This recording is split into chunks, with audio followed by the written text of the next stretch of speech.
Friends ఇతను ఇక్కడ బిర్యానీ అమ్ముతూ ఉంటాడు. ఇంకొక ప్లేట్ మాత్రమే మిగిలింది. ఎవరొస్తారో ఏంటో అని చెప్పి చూస్తుండగా ఈ అబ్బాయి వచ్చి అన్న ఒక ప్లేట్ బిర్యానీ ఇవ్వండి అని చెప్పి అడుగుతారు.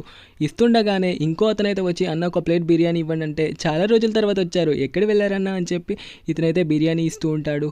ఇంతలోనే ఆ అబ్బాయి చూసి అన్న నేను మీకు బిర్యానీ అడిగాను కదా, నాకు ఇవ్వకుండా అన్నకి ఇస్తారేంటి అంటే బిర్యానీ అయిపోయింది రేపు రా అని చెప్పి అయితే ఇతను అంటూ ఉంటాడు.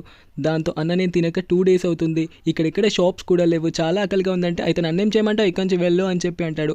వాడిని పట్టించుకోకండి, వాడేవాడు గరీబ్ గాడు, మీరు నాకు బాగా కావాల్సిన వాళ్ళు, చాలా ధనవంతులు, మీరు తినండి అన్న అని చెప్పి అంటుండగానే అతనికి ఒక కాల్ వస్తుంది. హామా అవునా నేను 2 నిమిషాలలో వస్తున్నాను అని చెప్పి కాల్ కట్ చేస్తాడు. ఇంటి దగ్గర అమ్మ లంచ్ రెడీ చేసిందంట, నేను ఇప్పుడు వెళ్ళకపోతే తిడుతుంది.